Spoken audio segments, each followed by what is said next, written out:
崩盘前6个月，市场总会说同一句谎言。有人问过我，你这辈子最怕什么？我想了很久，不是失去财富，不是商场上的对手，也不是市场的起伏，我最怕的是那种感觉良好的时候。你知道那种感觉吗？账户里数字每天都在往上走，身边的人都在谈论赚钱，新闻里到处是某某人靠投资改变命运的故事，连你最不懂投资的朋友都开始给你推荐股票。那种时刻，人心里会有一股暖流，一种终于走在正确道路上的笃定感。那种感觉不是自信，是麻醉。我见过这种麻醉太多次了，他每次出现都穿着不同的衣服，有时候叫做新经济，有时候叫做科技革命，有时候叫做这次真的不一样。但骨子里它从来只有一个功能，把你的警惕心一点一点吸干。我出生在潮汕，父亲是教书先生，家里清贫。12岁那年跟着家人逃难到香港，什么都没有，只有一双空手和一肚子饥饿。后来在茶馆当学徒，在工厂做工人，一分钱一分钱地攒起第一桶金。我不是天才，我只是见过太多事儿。我见过的大崩盘有12次，每一次崩盘之前，那种感觉都来过，每一次那种感觉都让很多人相信坏的事不会发生在自己身上。今天我要跟你说的不是股票技巧，不是投资秘籍，我只想告诉你一件事，那种感觉良好的时刻，往往就是市场距离崩盘最近的时候。不是因为我悲观，是因为市场的规律从来不因为任何人的感觉而改变。你若光明，世界就不会黑暗；但若你误把麻醉当作光明，就什么都看不见了。让我先说一个人的故事，我们叫他永仁。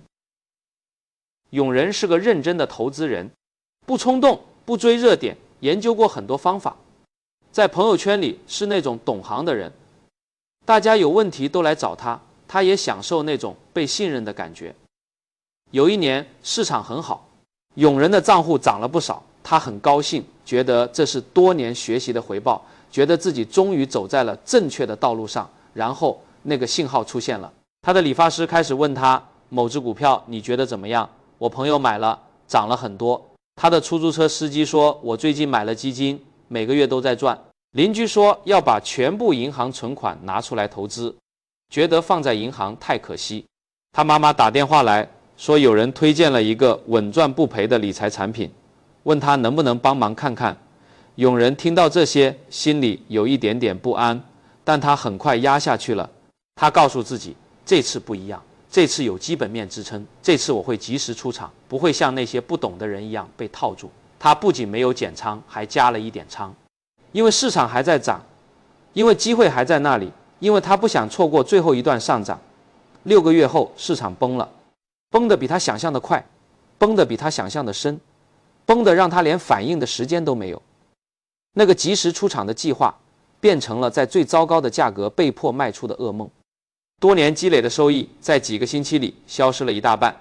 他坐在那里看着账户，久久说不出话来。那个信号早在6个月前就已经出现了，永仁也看到了，只是没有看懂。他以为理发师、出租车司机、邻居、妈妈的朋友，那是热情，是机会，是市场被更多人认可的证明，而不是崩盘来临前最后的警告。我第一次亲眼见到这种情景是在很年轻的时候，那时候跟着父亲在市场边上长大，看着那些穿着体面的人排队领救济，看着那些前一年还在谈论永久繁荣的人，在一夜之间失去了一切。从那以后，每次市场狂热，我都会想起那些人，想起那种感觉良好的时刻是如何变成他们一生中最昂贵的错误的。大崩盘表面上是突如其来的灾难，骨子里是一个被所有人忽视的信号，不是一个信号，是6个。他们总是按照差不多的顺序出现，差不多的方式出现，差不多的时机出现，每一次都一样，每一次都把看不见他的人连根拔起。第一个信号叫做门外汉涌入。当你的理发师开始给你推荐股票，当你的出租车司机开始谈论哪只基金好，当你妈妈的朋友开始问你怎么买加密货币，那个时刻不是市场被更多人认可的证明，而是市场已经到达极限的信号。为什么？因为市场需要不断有新的买家涌入，才能维持价格上涨。当连门外汉都涌进来的时候，意味着几乎所有人都已经进场了，新的买家已经耗尽了，而没有新买家，价格就只能跌。这不是在歧视任何人，这是一个简单的数学问题。当最后一批人涌进来，就没有人可以接盘了，价格只有一个方向可以走。很年轻的时候，有人告诉我，当擦鞋童开始给你推荐股票，就是该离场的时候了。那不是精英主义，那是市场智慧，是无数次崩盘用血和泪总结出来的规律。好景时不要忘记坏日子，坏景时不要忘记好日子曾经来过。第二个信号叫做这次不一样。每一次大崩盘之前，都有人用各种理由说服自己和别人，这次不一样，有新的技术、新的逻辑、新的时代，旧的估值方法已经过时了，旧的规律不再适用了。互联网泡沫时期，人们说盈利不重要，点击率才是新的估值标准。互联网改变了一切，传统的财务分析已经过时了。房地产泡沫时期，人们说房价永远不会跌，金融工程分散了风险，新的金融工具让市场更安全了。加密货币泡沫时期，人们说这是去中心化的未来，传统金融的逻辑不适用，每一次都有看起来很有道理的新逻辑，每一次那个新逻辑都在崩盘之后被证明只是借口，只是人们为了说服自己继续留在市场里而发明的故事，一个让人心甘情愿留在悬崖边上的故事。我做生意这几十年，有一件事我非常确定，当一件事需要越来越复杂的逻辑才能解释，那件事往往快要出问题了。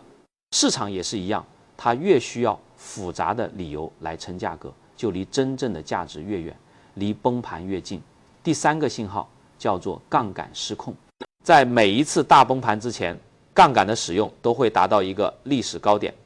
人们开始借钱投资、融资买股，用信用卡炒币，把能借到的钱全部压进去。因为市场一直在涨，借钱投资的回报远高于借贷成本，看起来是稳赚不赔的生意，是聪明人才会做的事。有人问我，你为什么从来不喜欢高杠杆？我说，因为杠杆剥夺了你最宝贵的东西，那个东西叫做等待的权利。没有杠杆的时候，市场跌了，你可以等，可以撑，可以等到市场涨回来再说。你有时间，你有选择，你可以保持理性。有了杠杆，市场跌到一定程度，你就会被强制平仓。不管你想不想卖，不管你相不相信市场会涨回来，你都必须在最糟糕的价格把手里的东西卖出去，把本来可以等待的机会变成一个无法挽回的错误。杠杆把你从一个可以选择的人变成了一个必须在最糟糕时刻做出最糟糕决定的人。当你看到身边越来越多人在借钱投资，当借贷成本越来越低，而大家都在加杠杆，那个时刻市场已经非常脆弱了。任何一个小小的触发都可能引发连锁的强制平仓，把整个市场像多米诺骨牌一样拖下去，速度之快让所有人来不及反应。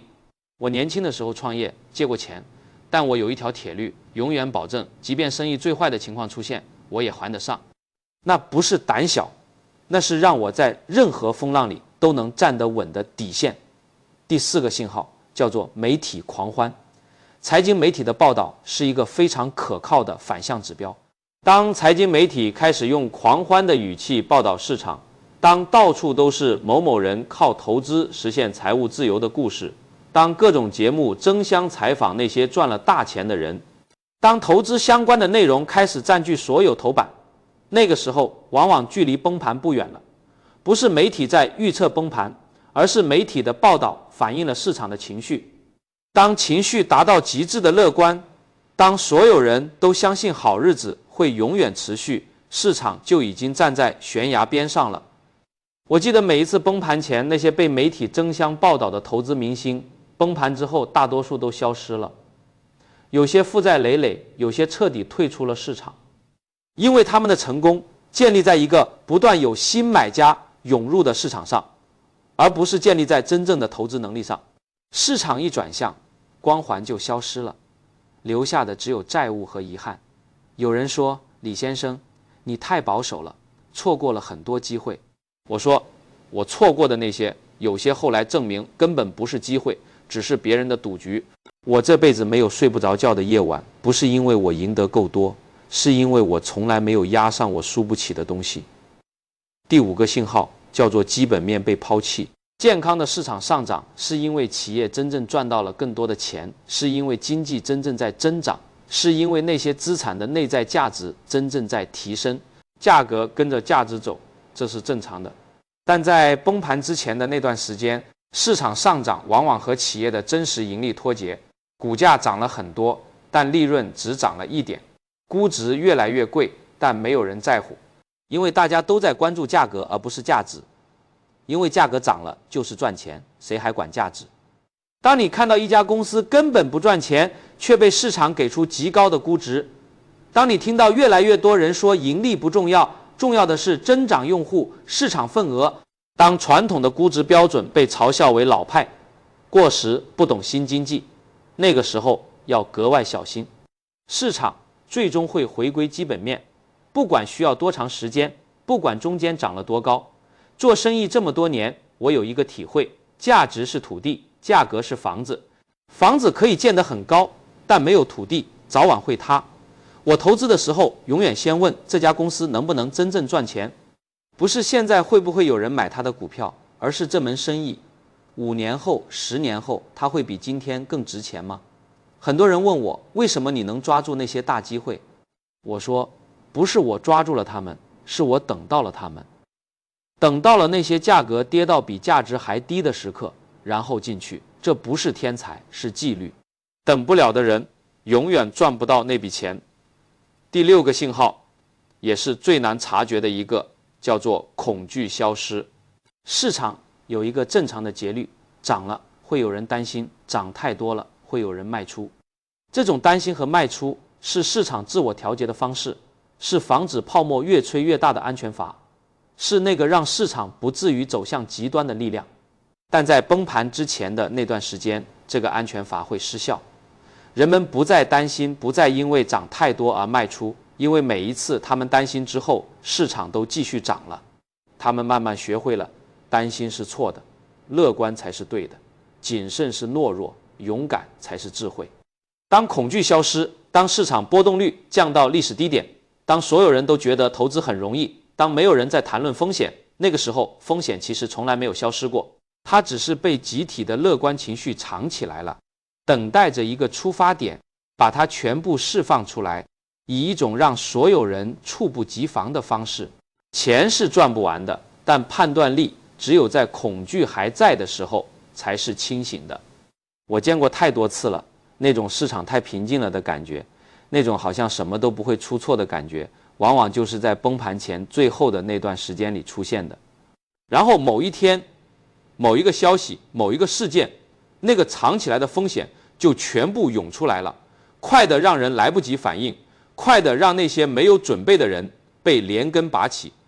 再也站不起来。现在让我告诉你另一个人的故事，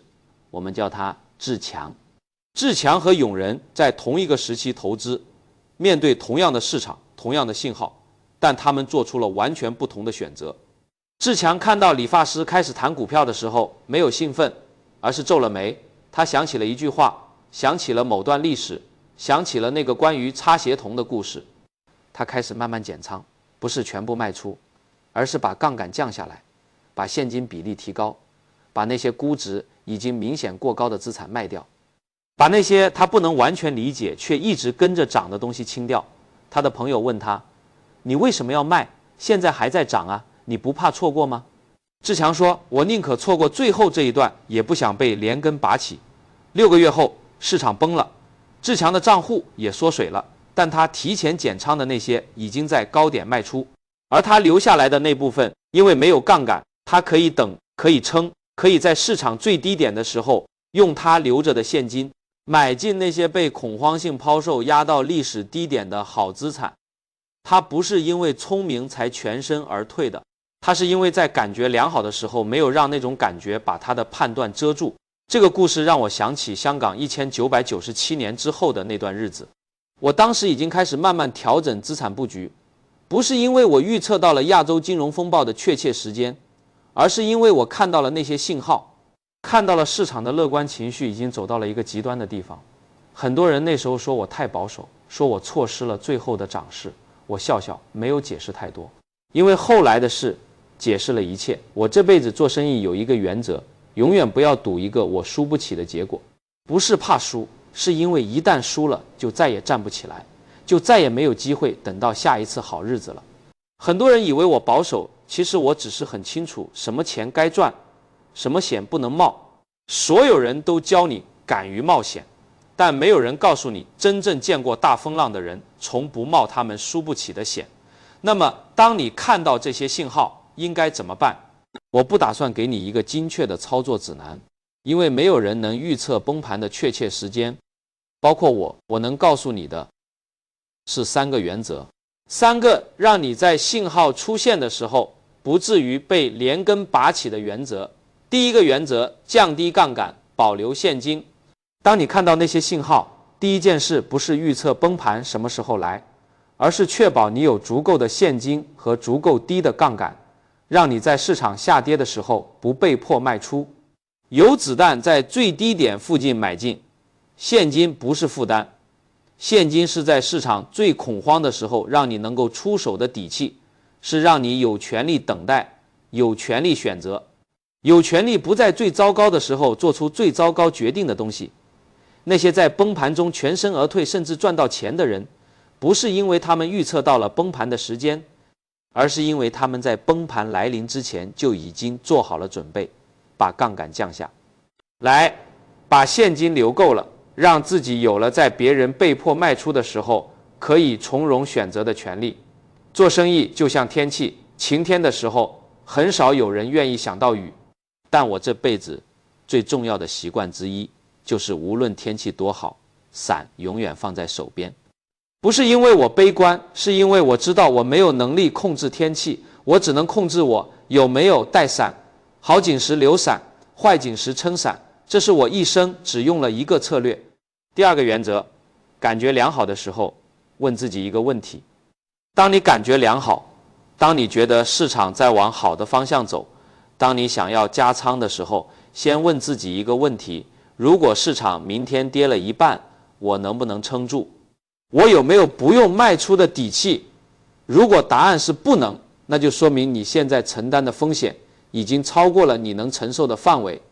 那个感觉良好可能已经让你失去了理性，已经让那种麻醉把你的警惕心吸干了。这个问题很简单，但能真正诚实地回答它需要很大的勇气。因为在市场好的时候，没有人想去想最坏的情况，没有人想承认自己可能已经站在悬崖边上了。承认了就意味着那个美好的感觉是虚假的，而人类最不愿意做的事就是承认自己被一种感觉骗了。我年轻的时候有一次做生意很顺，觉得什么都是机会。父亲过世之后，我一个人支撑家里，那种压力反而让我学会了时刻问自己，如果这件事出了最坏的结果，我还能站起来吗？这个习惯跟了我一辈子，是我能走到今天最重要的原因之一。不是因为我从来不失败，而是因为我从来没有把自己压到一个无法东山再起的地方。第3个原则，相信历史，不相信这次不一样。历史不会完全重复，但人性从来没有改变，贪婪和恐惧从来没有消失，市场高估和低估的循环从来没有停止。那6个信号从来没有真正消失过，只是每次穿着不同的衣服出现，每一次有人说这次不一样，每一次市场用新的逻辑解释为什么旧的规律不再适用，都值得格外警惕。因为每一次历史最终都证明，那次也一样，那次也没有什么不一样，只是又一次用新的包装重演了那个古老的故事。不是说你要因此一直悲观，一直不投资，而是说当你听到越来越多的这次不一样，要把它当成一个信号，一个提醒你检查自己风险承受能力的信号，一个提醒你把杠杆降下来，把现金留够的信号，一个提醒你也许该做自强而不是勇人的信号。查理·芒格说过一句话，我每次想到那12次崩盘，都会想起在投资里最危险的4个字，不是市场崩盘，而是这次不一样，改变的只是包装，是那个用来说服自己的故事。每次不一样，但每次都以同样的结局收场。永仁后来怎么样了？那次崩盘，他损失了很多，但因为没有用杠杆，他没有被连根拔起，他撑过来了，花了好几年，账户慢慢恢复，慢慢重新站了起来。他告诉我，最大的改变是他再也不会忽视那些信号了，再也不会因为感觉良好就告诉自己这次不一样了。他说，那些信号我以前以为是噪音，是市场热情的表现，是好事的证明，现在我知道那是历史在说话，是那些在崩盘中被连根拔起的人用鲜血写下来的警告。而历史从来没有骗过我，是我自己不愿意相信它。这话说得很好，失败不可怕，可怕的是失去了再站起来的理由。我自己也走过弯路，年轻的时候也有几次判断出了偏差，也有几次没有及时察觉那些信号，但每一次我都告诉自己，这次的代价是下一次的学费不能白付。做生意做投资本质上是一件和时间打交道的事，短期价格可以被情绪驱动，可以涨到你想不到的高度，也可以跌到你以为不可能的低度，但长期价格总会回到价值应该在的地方。所以我从来不急，不是因为我没有野心，是因为我知道急没有用。市场不会因为你急就给你更多机会，它只会在你最不急的时候把机会放到你手边。那6个信号今天我已经告诉你了，门外汉涌入。这次不一样，杠杆失控，媒体狂欢，基本面被抛弃，恐惧消失。他们不是预言，